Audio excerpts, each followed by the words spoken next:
Welcome everyone to the Sharpe Way Show. I'm so happy that you all came and joined me this evening. I am very lucky. I have found, I don't know, like a unicorn or something. I have found someone in New York City who is running for New York City District 1, a Democrat who actually isn't far left. I found him. Yes, I have. The man himself, Sean Hayes. How are you? Hello, very nice to be on. Thank you for having me on. And yes, I think I'm the only one running in actual District 1 that is not far loony left. That's what I like to actually call it, loony left. I thought you called it the Uber left. I say Uber left, but when I'm on the actual air on programs like this, loony left just sounds much better. I think it does. I'm with you. So the loony left. I love it. So for those of you who want more information on Sean, head to Sean Hayes for NYC.com to see what he's talking about. And I want to start with the most, I guess, one that most people who are around the country would think about is you're somebody who you care about crime, but you don't want to defund the police, right? So you care about crime, you care about prison reform, you care about felons, but you don't want to defund the police. Tell me about that. Yeah, correct. I think though, if we break our fundamental principles of each party, and I think the parties have moved, the two major parties have moved to the farther right and farther left. If we break this stuff that is holding us apart, I think most of us looking at any issue, it is a balance. Of course, some people should not be in jail. Sure. Simple. And of course, we should give an opportunity to people after they get out of jail to get off public aid, right? Yes. So this is the type of issues that I want to look at the issue, look at the problem, shake it up and understand it. And I don't understand every issue, of course. I'm going around talking to so many people, understanding more, growing more myself, and figuring out how to solve problems. That's what I fundamentally do. But you're already solving, though. No. You're already solving, though. Like, you already are helping felons to get jobs. Don't take this away from yourself. What drew me to you more than anything was my audience knows that my mother was a felon and that she struggled to get a job. And one of the reasons why I became an entrepreneur was so that I could make sure she was the boss and nobody could fire her, right? That was one reason why I did that. But you have people who have served time. You've given them jobs. You've put them on your campaign. Tell me about that. So I'll tell you that's simple. It's just money. So that's only an actual step. And I'm actually doing this, you know what happened here is I was overseas for 18 years. So I was overseas heading up a very large international law firm. I was also a faculty member. I taught law and I did a bunch of things. I was the head of an oil and gas company. I was a dean at a university. I was interim general manager for a bunch of companies firing people. So I did all of this stuff. And I had a partner that actually died, law firm partner. Ooh. And it motivated me to come back home. And I came back home I was coming back every 3 months, but I only saw it for 1 or 2 weeks. I came home and I said, what the hell is going on here? Yeah. I came back last May. I was walking around the actual streets. The only people that you can talk to were the homeless people. And I talked to everyone. And I talked to the homeless people. And the first I had these conversations with them. I said, I didn't understand these. These homeless shelters provide no opportunities. Yes, no opportunities. It's just a home. And it's a home with people that have drug addiction problems. It's a home with people that have mental illness problems, but it's also a home of some people that have a criminal record, cannot find a job, and they're living in these shelters and they have no hope. That's what motivated me. I just thought about this and says, what the hell is going on? And then I started thinking, I was in politics years ago, 25 years ago, right? And then I had people call me and they called me up, why don't you run for mayor? Why don't you do something? Because they always thought that's what I was going to do. And that's why I was motivated. This is new to me. This actual. But I gotta pull you back though. I gotta pull you back here. And that's okay. I gotta pull you back. Sorry. Then had a choice. You could have said at that point, you're right. we should have a government program to give these guys this, or we should put more money into housing the poor. And you didn't do that. What you said is, I want to give these guys some dignity. I want to give them a second chance. I want to use the public sector and my networking to give these guys and gals an option. Please walk down that road. My audience wants to hear this story. Please tell this story. So this is what I did. I found someone on the train when I was visiting mom. So I was visiting my mom. It was a man that was in jail for 8 years, working at a car wash. And then I just thought from there, why don't we do something? What's the big deal? Actually, I can get a lot of people to hire someone like this, pay them less money than you would pay, and they're more motivated. So it's funny. I placed 16 people so far. It's small, right? But I placed 16 people. 9 of them worked out. So I went to one of my friends that had 2 people that didn't work out. And he says, I hire people. And if I get 30 to 35% of our hires working out, this is better. Sean, this is great. Yes. This is fantastic because the people are motivated. It's motivated. No, it's good. So it's motivated people. It's often people that are in their 40s. They're a different person at this time. They got involved in the drug trade, or they got involved in, it's usually drugs. It's usually nonviolent crime. But I also have people that were involved in violent crime.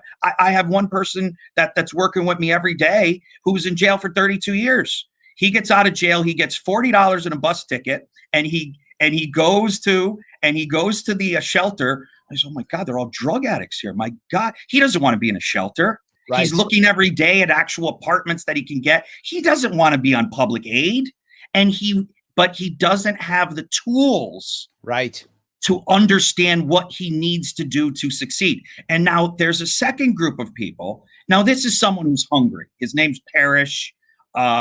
Very, very hungry, very, very smart. You should probably have him on. I mean, he's really, really a very intellectual person, very smart, understand. He's never a victim. He believes he should have went to jail.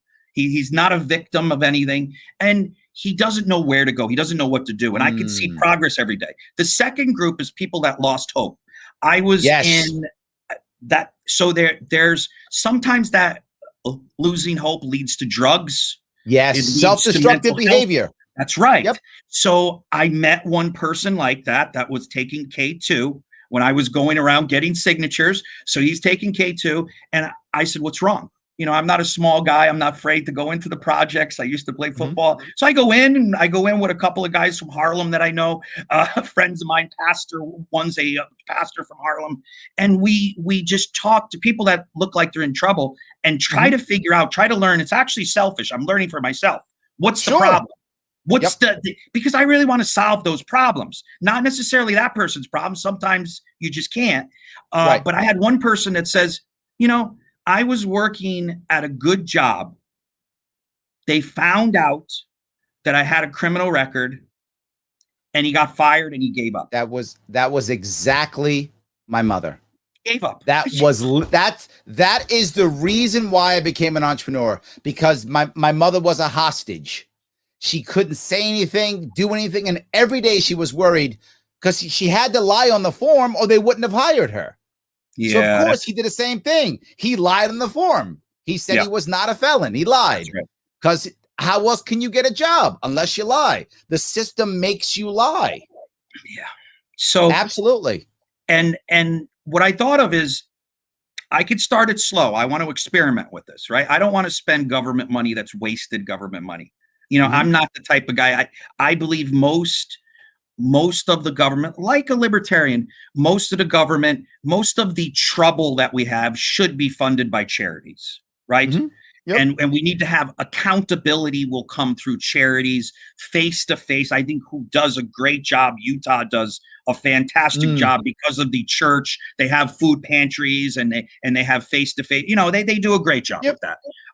It's a little harder when you're in a big city like this. So it's hard to compare Utah. It's a totally different case. But South Korea taught me something. They had this program where if you went to a training program, some of them were 6-month programs, some were 3-month programs, blah, blah, blah. So if you go to like a paralegal training program, which was 6 months, then you can hire someone from this training program. And if you hire that person from that training program, you will pay half of their salary for the first year. So I think of this as a reduction in tax, not just a giveaway, because people that are hiring are paying a lot of money in tax. Corporate tax rate is not low. So it's a refund. It's a form of an actual refund. That's what I think of it. It's not a giveaway, but it encourages companies to hire these people that are coming out of these programs. Can we have these same type of programs for people coming out of jails, coming out of prison, coming out of rehabs? And that's what I thought was this Peace Corps for New York, an opportunity to, it can be law firms. Hopefully we have programs for banks, also for the NGOs, non-profits. Yep. I love what you're saying. I remember I thought about the same concept in the past. And when I talked about the same idea, someone said, but then Larry, what happens if you have companies that just hire people for the 2 years and then get rid of them? And I was like, awesome. They're training my prison population. Thank you. I actually hope that people do that. I hope their job is to just rotate through prison population and train my people and give them a resume again. That would be awesome. And I'm with you. And I feel like what you're saying is the state or the city would be giving them public assistance anyway. That's right. So now at least they're paying them a salary. They're working for it and now able to wean themselves off of public assistance. That's how I see it. And it's helping companies too. Yeah. So we hired 13 people in our sole office, 13. And we would have never hired 13 that year. Our first year, we were planning to hire 9. So we hired 13 people. We hired more because we know even if they're not efficient workers, they're not the caliber that we actually wanted. The cost was lower, and we had very, very few people wash out. Now, Korea was smart. There's competition for these programs, right? If you get scored and you're not keeping people that seem to be good, you can be kicked out of the actual program. So if it's a cheesy company, the company has to be good too. Yeah, they will actually do a background check. And if you're just keeping people for the 2 years, 1 year, you're going to have a problem because you need to give records every year of what that employee's doing. So I think you can solve that. And there's a lot of fear. If you do have a proactive government, that could be something that can be weeded out.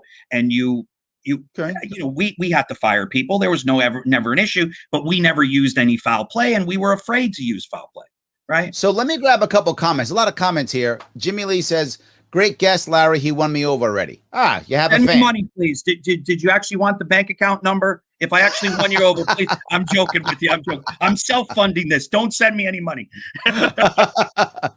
So are you not actually looking to raise any cash? Is that true?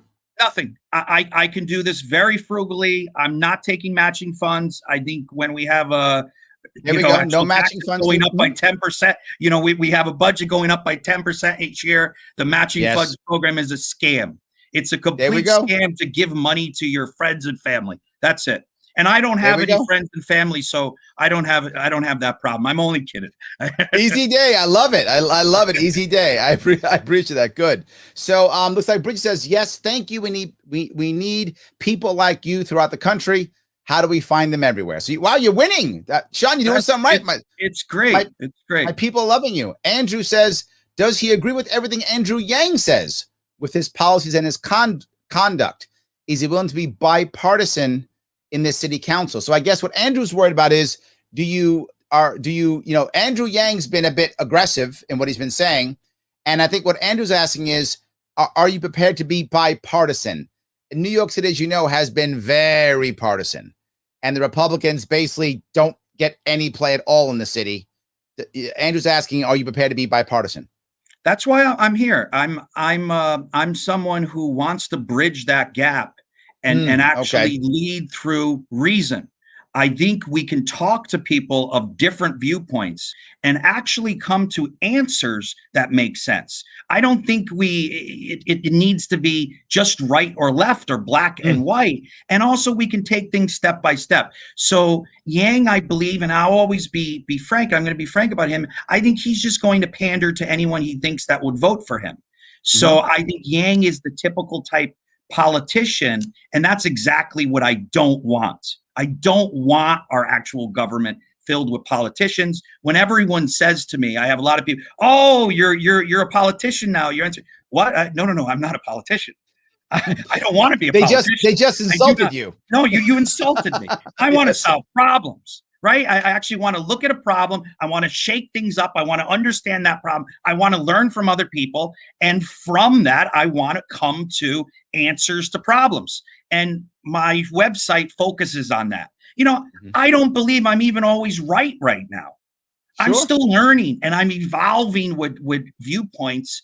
And I'm finding that, other people, when I talk to them in this open way, they also gravitate. And it could be people on the right, the people on the left. Because I think fundamentally, if you're not so philosophical, if you're not so principled, you also want to solve problems. We all want to pay less tax. We want less people on public aid. We want more people in the workforce. We want safe streets.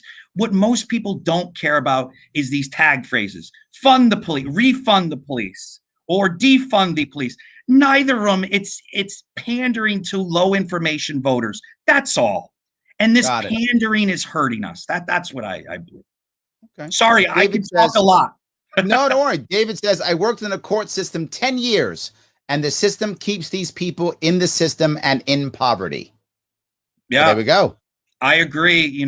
I've been practicing law for 20 years, and I was overseas for 18 years, and we had we still have a pro bono team. So we actually help some soldiers overseas that have problems, and we've also helped people getting out of jail in South Korea and also China for minor drug charges.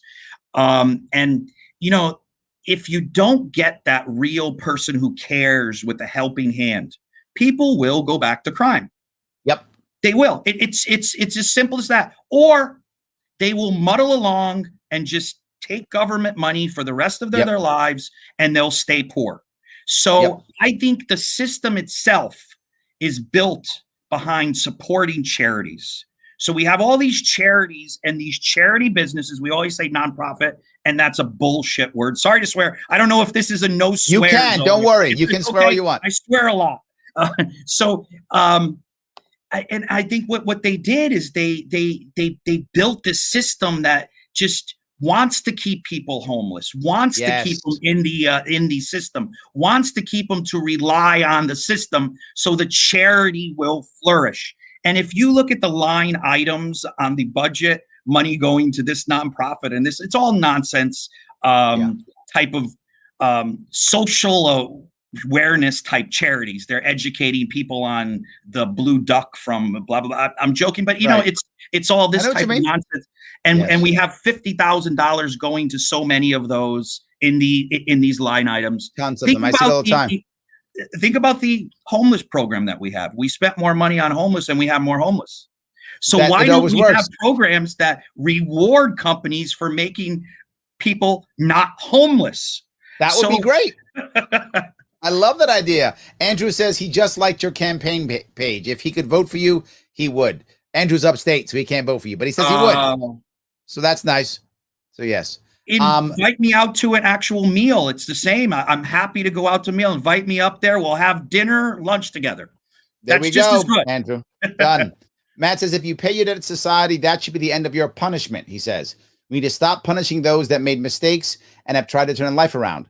All we are creating now is a vicious cycle where people are forced to make desperate decisions, and desperate decisions are usually poor decisions. That's a great statement, Matt. And if you don't mind, I would like to steal that and put it on my blog. Is it possible?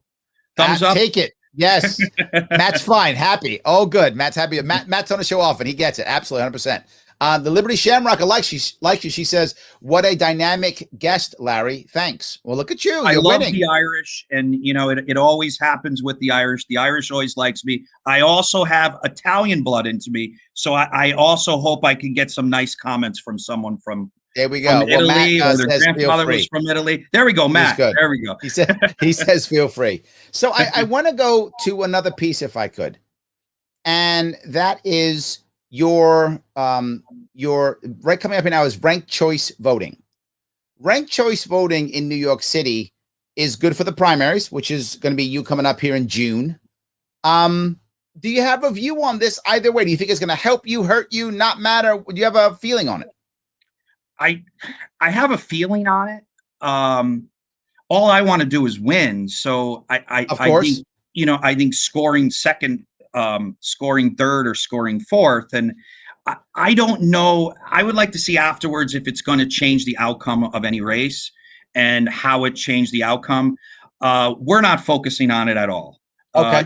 The way I'm focusing on it, we started late, but the way I'm focusing on it is I want to do a good job. I want to put out good content, and I want this to be a long-term thing. So if I do put out good content, I go to things like this, I do this, and the process is good. We do a good process.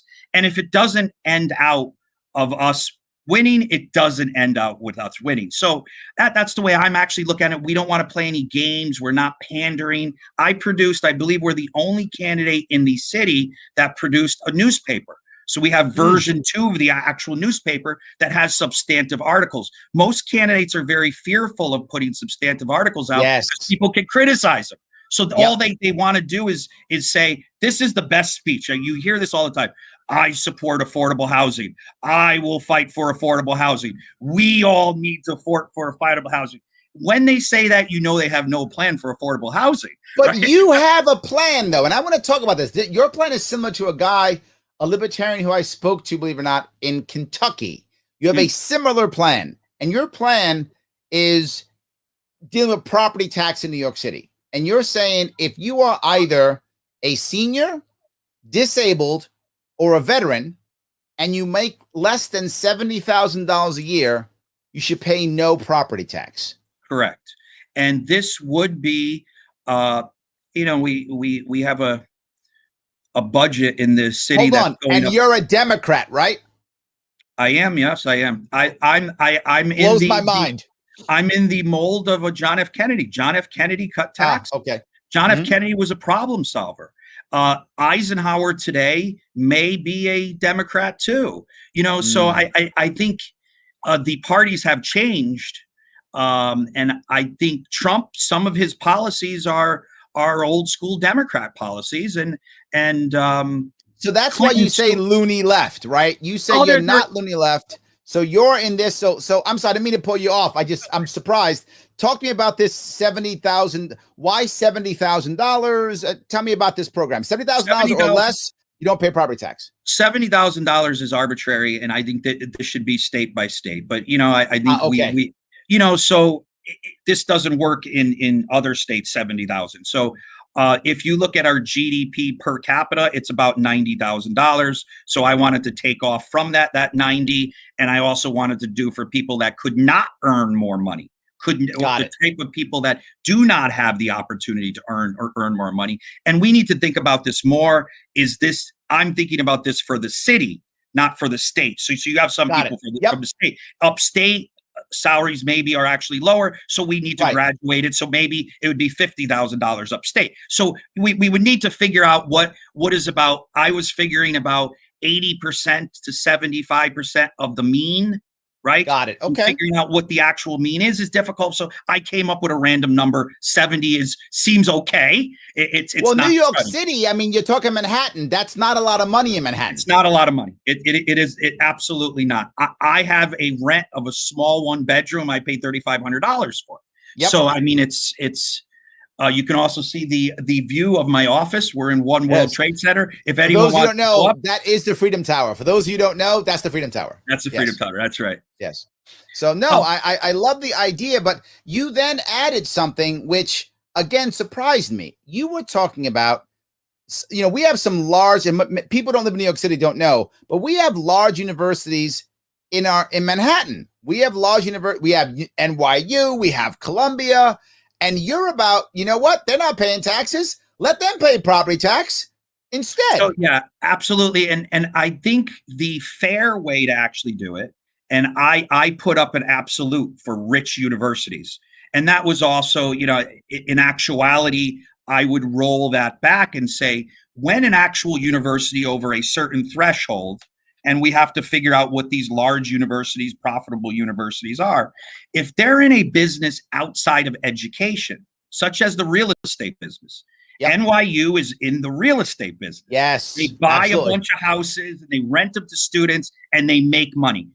Don't even, the word nonprofit means that there's not profit for a shareholder, but there's a lot of profits for stakeholders. There's a lot of stakeholders. So why would I need to compete against someone who does not pay property tax? Most people don't even know this. And then the second one, first is the why, and the second is it's so obvious. How can I compete? That's why people just don't do it. You can't. If you have an actual university in your area and you know they are going to put up large dorms, you better start selling, because you're out of business. You're out of business. So, and there's also a bunch of charities. What they do is they take their excess earnings, their profit that's not deemed profit, and these excess earnings, and they buy property with it and they sit on it. They squat on that property. They hold it for 20, 30 years, sell it in 20, 30 years. And there's nothing on it. There's nothing on it. And it's causing problems for everyone else. The problems for everyone else is when we have land that can be built on, we should build on that land. We should be utilizing it. Obviously, upstate is a totally different issue. You have a lot more land. We have nothing here. We have no land. So people are fighting over. For those of you who don't know, his district, Sean's district, is the absolute tip of Manhattan downtown, right? It's all the way downtown. And that is, as you might know, that's like the original city. That's like where the financial district is. You can see the Freedom Tower behind him. It is very crowded down there. Very crowded. And it's so, if you go to the real old area, the roads are so small. They're actually made for horse and actual carriages. They close some of them now because the big cars can barely fit through them. That's how small like Wall Street is. So, I think we need to think of creative ways like this to offset programs. I don't want taxes to go up, right? Taxes need to go down. We need to lower taxes. People like me in the city, 5% of the taxpayers pay 65% of the income tax. 65%. Is it that big? Oh my God, I had no idea. 63. I'm actually lying. Sorry, it's 63, but 5% pays 63. So 63. Okay. And these are the people like me are the ones that are leaving. We start to look. My effective tax rate in the city is 12%. Effective tax rate. Effective. Just think about that. You make $100,000, $12,000 go to the city. And what do I get for it? So that's what we ask, right? What do we get for it? Every year since the mayor we have in, we're getting less. And if you're a company and you're producing a product, you're charging someone for a product. Hold on, make sure I got this right. Hold on, 1 second. Leave. You just said $100,000. $12,000 goes just to the city? That's right. The effective tax rate. So that's your effective tax rate is about 12% in so that doesn't count state, that doesn't count federal, that's just to the city. No, I'm sorry. It's to the state and city. Okay, good. Make sure. I was like, wow, okay. Okay, good. There we go. I felt a little bit better now. You gave me a little bit. I was like, don't say good. 12%. Florida, how much do you pay? I don't know, none. Zero. Yeah, none. Yes. Just think about that. None. So absolutely. That's the competition. If I had an iPhone and the iPhone charges me more money than the Android, and the Android is as good or better, what are you going to do? Now we even have a bigger problem. I have loyalty to the city. I'm from here. I'm not going anywhere. I know. I'm with you. I feel the same thing. I feel the same way you do. People say, why do you stay there, Larry? And I'm like, because I'm a city. Got born in Manhattan. What do you may do? Right. So yeah, I'm with you. I have that same loyalty. But you're right. There's a point at which we say, you know what? It's too much. That's right. That's right. Too much. And I think I have so many friends. This pandemic threw the lid off everything. I thought I was going to be back in South Korea by now, right? So I didn't plan to stay this long. I got trapped, and now I'm not leaving. I can still manage my actual business in South Korea from here. I've learned new things, how to manage it. I've delegated more. I'm doing so the whole mindset changed. My building, One World Trade Center, the front guard on the north side says about 40 to 50 people enter each day. You got over 100-story building. So how many people will come back? Now, if they don't need to come back to work, will they still live in the city? This is a huge risk. So we need to make this city competitive. We need to make it safe. We need to make it clean. We need to make the schools good. We need to create a great product. If we don't create a great product, people will leave. It's as simple as that. Same as the iPhone. Yes. So Joe says, he goes, this is why a bunch of people are bailing on the city. Everyone can do the stock exchange now, telecom. Yeah, it's an issue, right? Yeah. Joe, who is from Florida, says Florida has 0 income tax, 6% state sales tax. Some local governments have a 0.5 to 2% sales tax. We have property tax and gas tax. He's just letting you know what's going on in Florida. Mm-hmm. So, and let me grab one more if I can.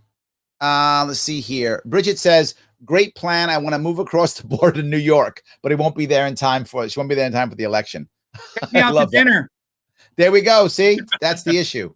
So, I mean, one of your big issues, you have 3, if I remember right? It is, safety matters, education matters, and business opportunity matters, but you link them all together. You think they're not separate, right? You think that they're all together. Yeah, I think everyone wants to do well in life. Everyone wants to live a happy life. Everyone wants to succeed. Everyone wants to make money. Everyone wants to give the charity. So I think the basics that everyone wants it's all the same. And it comes with getting yourself. I was brought up lower middle class, right? Mm-hmm. My father told me, my father has no high school education. He went to school to the 6th grade. My father told me, Sean, you know what would be a great job for you? Garbage man. I always tease him about this. I see, garbage man. He said, because it's a great union job. It's not union anymore. It used to be a city job and it's not anymore. Right. So it used to be a great job. So, if I did not go to the high school I went to, which made me a competitive person, I went to a Catholic high school and it made me competitive. Up until that point, I wasn't competitive because the system didn't breed competitiveness. So I think if we can really breed in people competitive, show them the path, and people like my father would not be able to give me the tools that I needed to succeed. Education did it. Education is so important. But I want to walk down on the road though here, right? You've moved from lower middle class to being a successful business owner, law firm, worked in colleges, but you still, and this is the odd part, and I'm saying this in a positive way, I'm just saying it's odd though, you don't have a problem talking to gang members. Like, you're totally fine with that. No, they're blue collar people. They're people like us. I have a hard time talking to the limousine liberals. I hand out papers on the street, right? This is always the funniest thing. A black person, 9 out of 10 will take the paper. 9 out of 10. The only ones that will refuse, usually people walking very, very fast and they're young. So I think white people in my area, Battery Park City, Tribeca area, I would say it's about 1 out of 15. And some of them yell at me and curse at me and everything. It's that blue collar people generally are, and Spanish speakers too. They're very hospitable. So I don't speak. Oh, take anyways. So that blue collar mentality is what I gravitate to. So I go to church in Harlem. I'm the only white person in the church and in the whole neighborhood, and I love it because it's blue collar people. I don't see the blue collar people near me. So got it. Well, you're in a financial district. You're in Battery Park. That's right. Tribeca, right? Exactly. Yes. I'm only here because it's close to my office, but it's also good for the schools, and there's other issues. But let me go to the other part that I think is important. When you saw what was happening in your neighborhood when it came to the COVID lockdowns, the damage and the issues, you went to a group called the Black Spades, and you tried to make something happen there, which I think is very unique. Tell me about that. So the Black Spades is an old New York gang. So Pastor Jack is a very good friend of mine, has a wonderful church. If any of you guys want to go, I'll actually post on my blog to come. It's really a great experience, and we're doing great things at the church, motivating young people to actually read. That's my biggest thing. So I actually give them one book a week, and then they need to write a little note to me, a summary. It's comic books, and write a summary of what it is, and then I will actually give them one more book. And I also got 2 people from the church that listened to my speech at church about opening a business, and they've asked for advice on opening a business. One is applying for an SBA loan, and he came up. I said, if you got $10,000, I can get you an SBA loan. If you got a business plan, he said, who do I got to pay for a business plan? I said, I'm not going to help you if you pay someone for a business plan. You got to make your own damn business plan. So he's doing that right now. Yep. And we have the business plan about 80% done. I'm just mentoring him on how to do that. And the Black Spades came from that. So that the head of this Black Spades group, he was a gang member. He was in jail. Most of the people in my church were in jail. And they're doing great things with targeting people that were in jail, just got out of jail, and are back into selling. So these are called street boys, corner boys, right? So they go up to them and say, what's the problem? Why are you doing this? Do you need an opportunity? Do you need a home? What's the thing?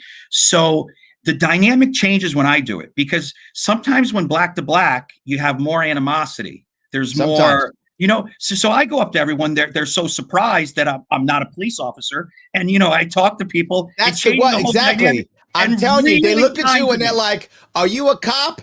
And you're like, no. And they're like, okay, I think I can trust this white guy now. He's not a cop. I think I can. Yes. I've never experienced any issues of racism or any type of problem. Just people are puzzled why I would be talking to you. I'm talking as an equal, asking questions, asking what's going on, what's the problem, and it's fun. It's not me giving back.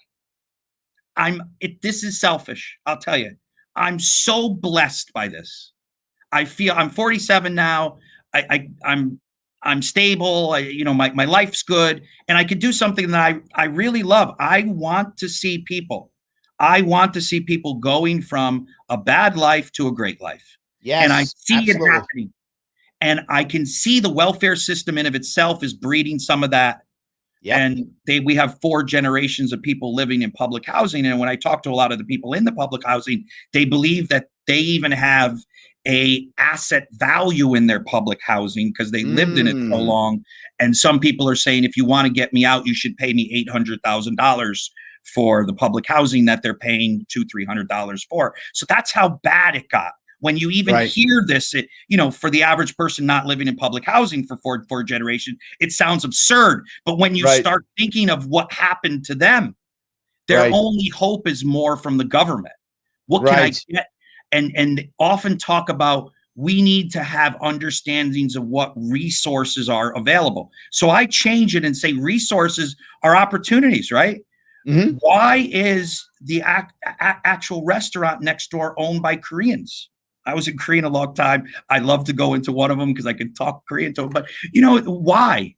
They came here with no money, right? We can do it too, right? No, I'm with you. Absolutely. We can do it too.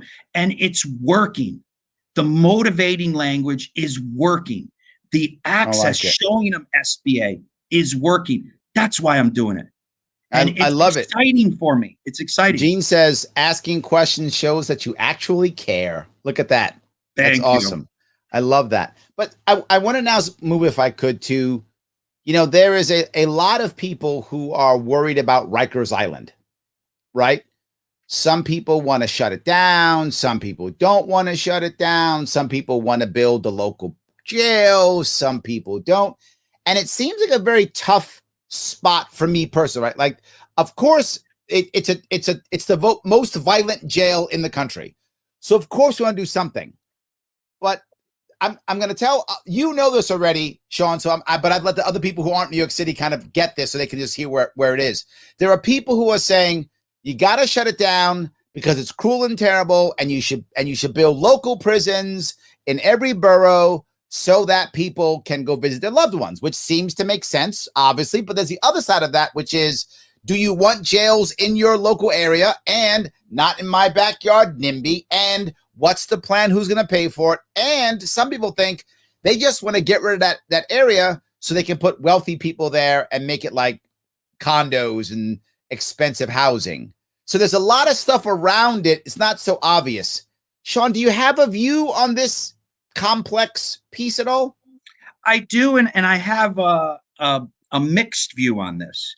Now, I believe that we need to have jails that, a jail versus a penitentiary. Like a jail is going to be a place maybe you'll stay 1 year, 1 year and a half. That's often so still, if people do get out at that 1 year mark, 1 year and a half mark, they're in jail for 1 year, 1 year and a half.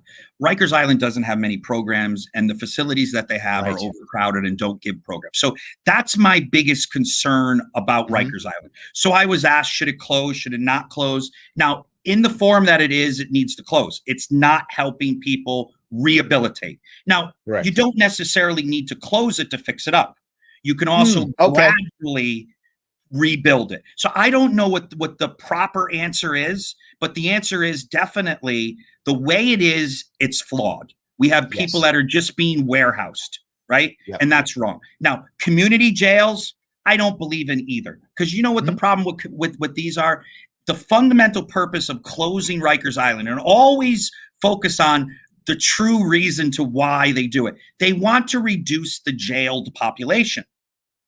In reality, a lot of these people should be in jail, and we're having less people in jail. So I'm tough on crime. I believe, if you do sell drugs, you should go to jail. You shouldn't be going for 15 years like the old Rockefeller laws, but you should be serving time, right? But we should be serving time in programs that will teach you basic business skills, basic management skills, basic life skills, teach you hard work, responsibility, not warehouse you. That's why I'm not for that jail. Rikers Island. So you actually want rehabilitation, not just punishment. No, absolutely. And it's a selfish reason. I want people to get out of jail, never go back to jail, never sell drugs again, never do crime, and pay taxes. Right. And I think it's not true. I also feel bad for people getting out of jail like this. But if we talk about it to the far right, some people think, independence. It's true. We should succeed on our own. But how about when we don't?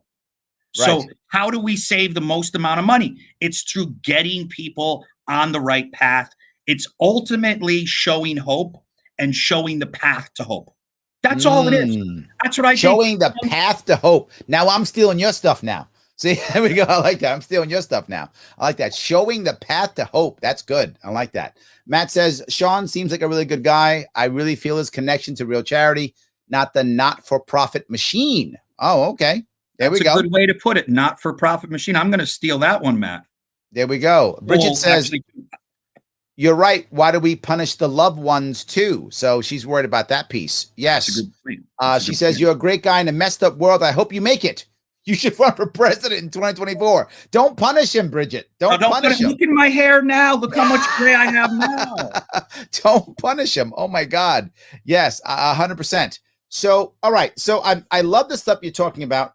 When I looked at some of the people you're working, I guess your competitors in this race, the other people who are running, most of them really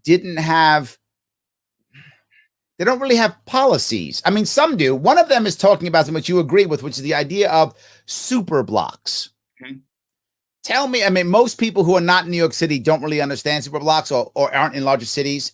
Tell me how you feel or what you think would work either downtown or the entire city when it comes to the idea of super blocks. So the super block concept is also a spinoff. I think what we first need to think about is New York needs zones Okay. for different things, right? We're talking about, and I'm talking about New York City. When I say the city, I mean Manhattan. Okay. Yes. So we're talking about 1.7 million people, something like that, living on a small island that I can walk to all the way north in one day. And most people don't know that Manhattan is actually, by size, the smallest of all our counties. Yeah. Yes, Manhattan is the smallest of every single county in New York State and has 1.7 million people in it. So it's literally the third largest by population and the smallest in size. And we have homes that are very small. So I'm in a, so you can't, like upstate, you have a beautiful backyard, you have a swimming pool, you have all of this stuff. We can't have that. So we need open space, right? We need areas. So zoning laws is something I don't feel so comfortable with, but we need to have them, right? So it's Manhattan.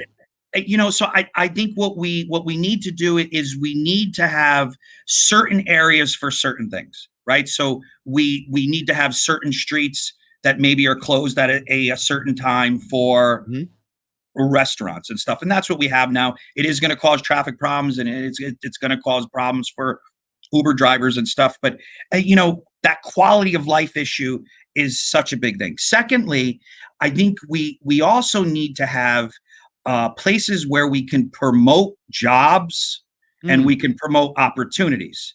So I like to call these more of an opportunity zone, right? So these opportunity zones, and I think we need to do something with startup companies and in certain areas where we can give people access to lower rents and mentorship programs and stuff like that, like other countries do. Korea does that. This city has a program, but it's run by sorry to say, nitwits. I've already gone there. It's run by people that can't even clean their own office, and you expect them to teach other people to actually run businesses. So I'm not even joking around. If you actually go to, it's a mess. It's an embarrassment. So that's what I think with all of these ideas, and these are all zoning type issues. So you're saying you kind of want to make it to where one area that people know, okay, this is the area where you can have almost like a neighborhood, right? These zones, these super blocks can become actual neighborhoods to give some sense of community to what is often seen as a city, a lonely city. It can actually be almost like a community. So you'll actually find people in, let's say, Battery Park City would be a place where you would have young families, right? Young families would gravitate to here, and they're also very close to the financial district. And then you would have other peoples that would have younger people, a startup mentality, and try to grow. And the concept of having government grow that is something that I don't feel great about. But you can encourage through taxation policies, opportunity zones, and zones for art, and zones for that, gravitate to more hotels for the tourists. And, that's my idea of these opportunity zones. And some of the building has no plan. Like we're going to rezone areas near here, and it doesn't seem to have a plan other than giving government property to a development company because the city's broke, so they need money, and let the development stuff. So, I can understand that if they buy property, you should be able to basically build what you want on it. But we need to have zoning laws that don't just hand that over and now we're stuck with it. We're actually stuck. How do we take it back? We don't have money to even take it back, and build something that's more holistic, more for everyone. But I also do not want to strip rights from people that own lands. It's also wrong too. So this is what the actual city's doing now, is selling land to people and then letting them fight with in court for years to be able to actually build. And then only the big wealthy developers can ever win those battles. The only ones that can do it. That's right. It's the only one to win. That can win. Absolutely. It doesn't give an opportunity for the average person. That's right. So we've talked about education. I mean, business, I should say, safety in prisons. We haven't talked much about education though. And you think education's critical. You've mentioned it more than once. Tell me how you would try to, New York City is the biggest, right? It's the biggest school system in the world. We've got like 1 million students in our system, K through 12. It's crazy. We got so many college universities here. I mean, how do you even start to fix that? Yeah, it's a mess. Our system's an absolute mess. Let's take a look at Stuyvesant High School. So maybe some people haven't heard of Stuyvesant High School. Stuyvesant High School is thought of as the best high school here. It breeds a lot of journalists. It breeds politicians. It breeds. Also, there was a study on Stuyvesant High School that they studied people that nearly got into Stuyvesant High School and the ones that got into Stuyvesant High School, and wanted to see if the ones that nearly got in fared worse than the ones that actually got in. The answer is no, they don't. They get into the same schools. There's really no difference. But Stuyvesant gives you access to a lot of people that are wealthy, right? Sure. So there's a fight going on now of Stuyvesant High School. The entrance test in of itself is racist.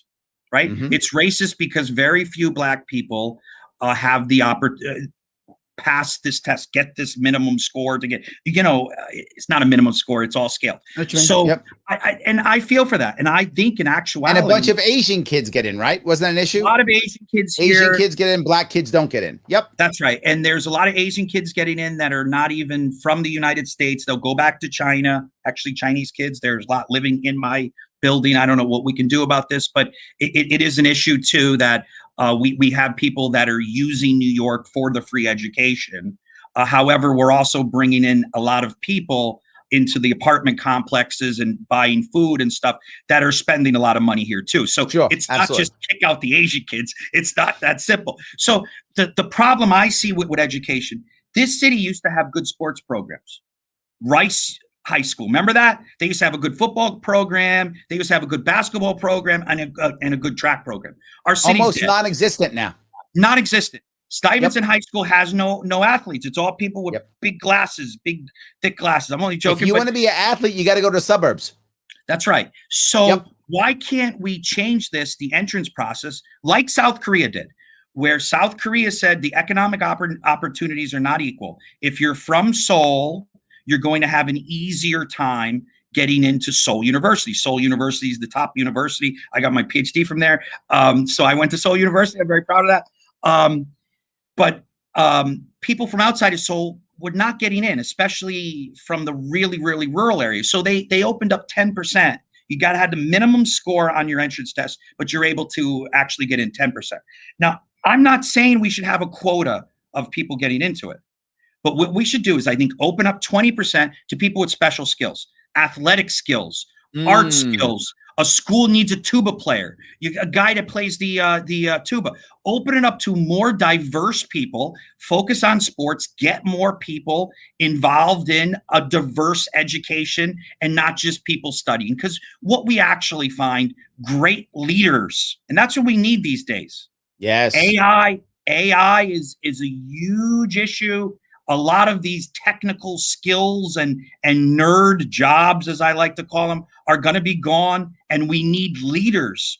My show yesterday was literally an hour on that. I literally spoke about leadership and the future of work. I spoke at a Columbia Prep High School. I spoke at a couple years ago, and then Nazareth College. It was back to back, exactly on that. What you just said, that's yesterday's show. Perfect timing. The best way to form leadership skills is through competition in sports. So we don't have a sports program anymore. There's no honor in losing. There's no honor in the fight. There's no honor in that competition anymore. It's just getting great scores so you can get into this great school. Right. And in actuality, success doesn't come from just coming from that great school. Absolutely. So many people graduating from Yale University are unemployed or failures in life. I got to tell you, style of education. I taught class at Yale and at Columbia's B School, both of them. And I tell people all the time, about half the people I taught, I would never hire. I'm telling you, I wouldn't hire them. It's crazy. But and the business schools are much better. If you go to some of these programs, the business school tends to be a better student, a more, So that's out of the business school. Absolutely. Yes, absolutely. Gene says, this guy's making sense right about now. Oh, you got a fan. I love it. That's awesome. You got a fan. That's very good. So I'm glad that you're thinking about, making those changes. I guess the last question I would ask you is, you're going to be one of 51? Is that right? How many? That's right. 51. 51, right? 51. You can be one of 51, right? You win this thing. You're one of 51. They're going to be maybe 4 or 5 Republicans. The rest going to be Democrats, right? In give or take, depending upon how this shakes out in that area. How does a guy like you make impact? I mean, you're thinking differently than almost everyone else there. How do you make impact? It's not as bad as you actually think. So I think there's a lot of Democrats like me, a lot. Okay. I like to hear that because I tell people that, right? I'm in a city and my friends, a lot of my friends who are Democrats, a lot of them are not loony left Democrats. That's right. That's right. They're not. The loony left Democrats are super loud. They are really loud. But I still think there's a lot of Democrats who are really just more mainstream people. That's right. So I think the answer to this is, and we do have them, and I'm building an actual network of many people in this camp. And what we want to do is we want to build a party or a group that is a centrist group. Okay. And I have this concept of what a centrist is. And we can believe we can have differences, but we're people that want to focus on what's the issue, understand the issue, dig into it, get our hands dirty, pull our sleeves up, and try to find answers to problems. So I think there's a lot of people like that. The issue is Republicans need to change in the city. I'm only saying in the city. And that's a different animal. New York City Republicans are a different animal. Yes. So in my district, I believe it was 8% vote went to the Republican candidate in the city council last time. So what we need to do is we need to get Republicans, independents, and moderate Democrats to actually vote in primaries. The primary is on June 22nd. Vote in it. And if you're embarrassed to register as a Democrat, do it for the election, and right afterwards you can go change. It's easy. It's all online. So if you want to affect change, you need to vote in most districts in the Democratic primary. If you're not, you have a wasted vote. And I'm sorry to say this, principle also does matter.